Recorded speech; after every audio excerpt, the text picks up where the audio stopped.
bersinar iku mengku surasa Pasiku patingkungan urip saben dinane sehat lahiran sehat batine endah wangunan srebutan desa-desa jaman rasa papan amat kurang sawekotan sawah koko rapi koko nyawang kasih rapi papanku atoko papanku soto sumatyo kaludayan prasoto lapan ade bangsa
leren dhisik nduk anakku sing ayu dhewe anakku sing setinik-tinik anakku sing sedenok diblong gere limbo ana dawuhmu apa mak seneng ora kaya bengi iki bungah kang tanpa upama dene kowe kelawan aku bengi iki bisa sowan ngabiyantara ngersane panjenengane Bapak Raden Bambang Sridaya sarjana ekonomi ning Jember Ceper Klaten iki ya nggih ya. Ngono ya, Mak. Yen ngono bengi iki awake dhewe mayang ning tanggane dhewe, Mak. Ning tanggane dhewe. Wah iya. Ternyatane beliau Bapak Raden Bambang Sridaya sarjana ekonomi kuwi mau wigatine perlu wayangan ya kuwi ngadani tasakuran. Ngadani tasakuran ya mak tasakuran awit Syekh wilasaning Gusti Kang Maha Agung kang nyipta jagat beliaunya Bapak Raden Bambang Sridaya sarjana ekonomi ki mau pinaringan kanugrahan berkah lan barokah Gusti mula pepuntoning tekad panjenengane Bapak Raden Bambang Sridaya sarjana ekonomi pinaringan rezeki sing agung banjur kepingin wayangan sing dibiji awake dhewe nduk. Iya, Mak. Iya, Mula atiku seneng banget Bapak Bambang Sridaya ki mau sida wayangan. Sebab apa? Sing diarah ki jane ndek ben tanggal 30 Mei kae. Oh iya. Ning ewa semana papane sing durung ana nduk. Lah iya.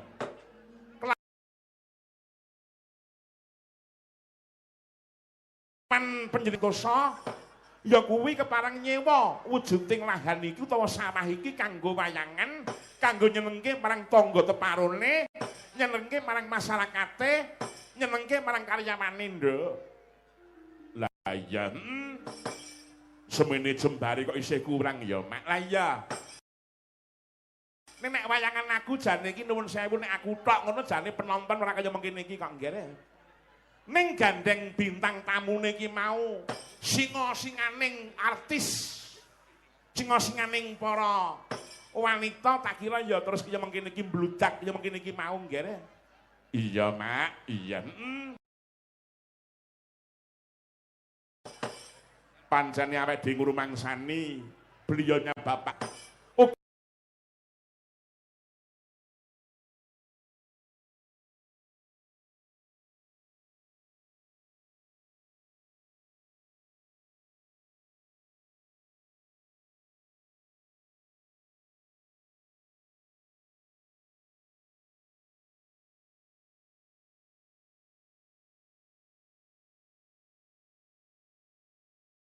seniman, beliau wis nate nyepake lagu. Kok Gusti Allah ngijabahi. Iya ya Mak ya. Terdasare apa sing dadi gegayane Bapak Raden Bambang Sridaya kaidenan dening Gusti Kang Maha Agung ya, Nduk. Ngono ya Mak. Tamune luar biasa, tamune luar biasa. Beliaunya Ibu Hajah Kadarmati ya kepareng rawuh. Semono uga rencana ki mengko kepareng rawuhe panjenengane Bapak Bupati Klaten Bapak Hamenang. Oh iya. Ora liwat matur nuwun panjenengane Bapak Komandan Kodim, Bapak Letkol Infanteri Slamet Ardianto SHMIP. Semono uga Bapak Kapolres Klaten Bapak AKBP Muhammad Faruk Rosi SHSI MSI. Oh iya. Sing kepareng rawuh lan kabeh pun kadang-kadang ingkang rawuh bengi iki ora mung sithik lho, Nduk. Lah iya. Mulane ya Mak disun ngersaning Gusti Allah. Muga-muga panjenengane beliaunya Bapak Haji Bambang, Bapak Raden Bambang Sridaya sarjana ekonomi, pinaringana kesehatan panjang umur, pinaringana ya kuwi rezeki sing agung mulya sak turun-turune. Allahumma amin. Allahumma amin.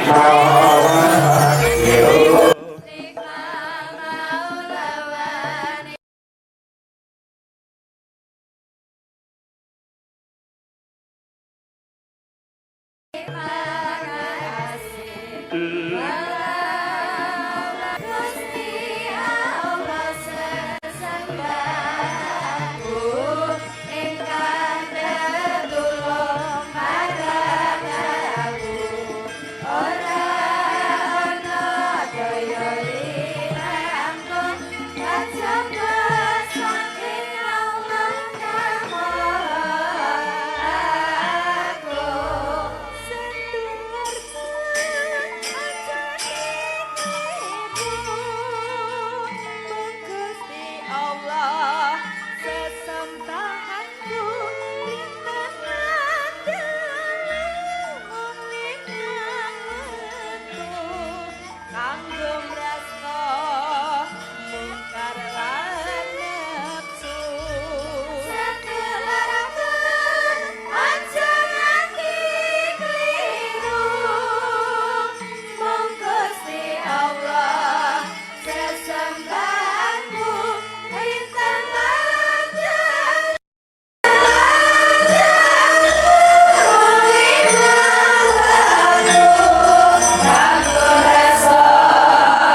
Ana dawuh ngopo, Mak?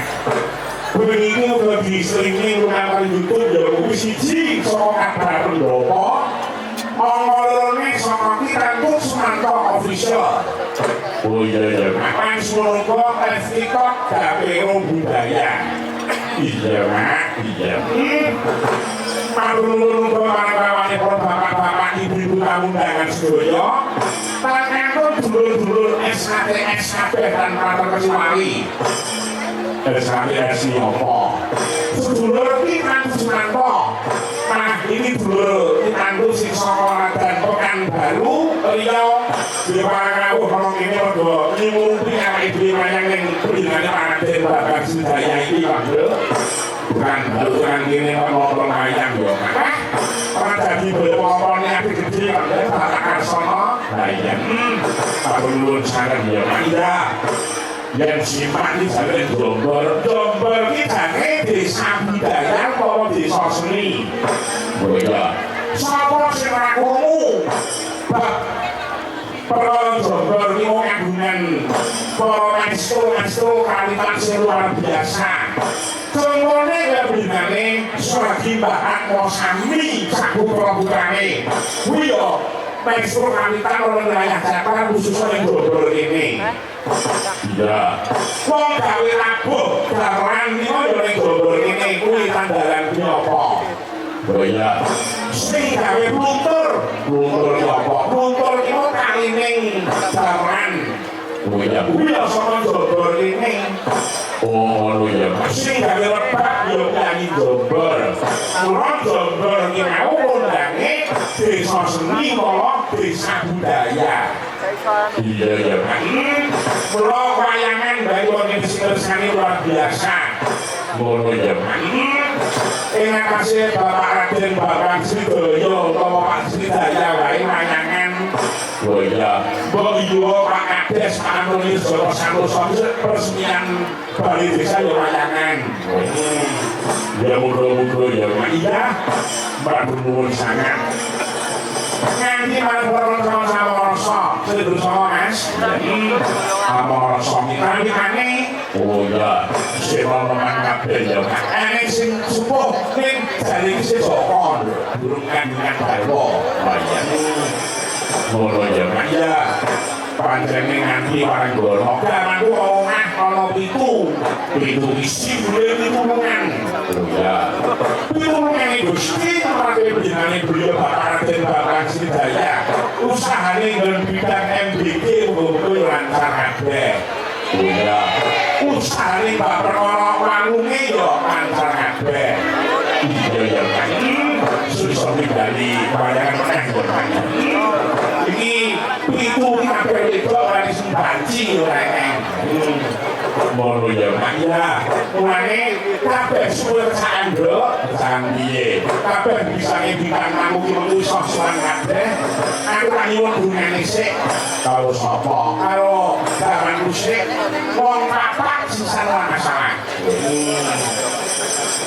mono ya Mak ya iki saka nyuwun sapa dingane Mbah Cito wah Mbah Cito kan ada orang beranggu lalu Mas Anggur saking Mbah Cito orang beranggu hadir rombongan mugi Mas Anggur penalikan sehat sebagai warasan kami terus dipun kata berkawan balokah amin nyuwun kuwi cinta dapar kabu sing lembang di situ kalau Mas Al kalau Mbak Niken Sandibri kalau Mbak Lintang oh ya nyuwun Mbah Cito ayo Pak Kasisan siji penyanyi dari Gendul Mufida lorone Gendul Anggun telune Gendul Biasmoro papate Gendul Sowi sing saka Anggun kuwi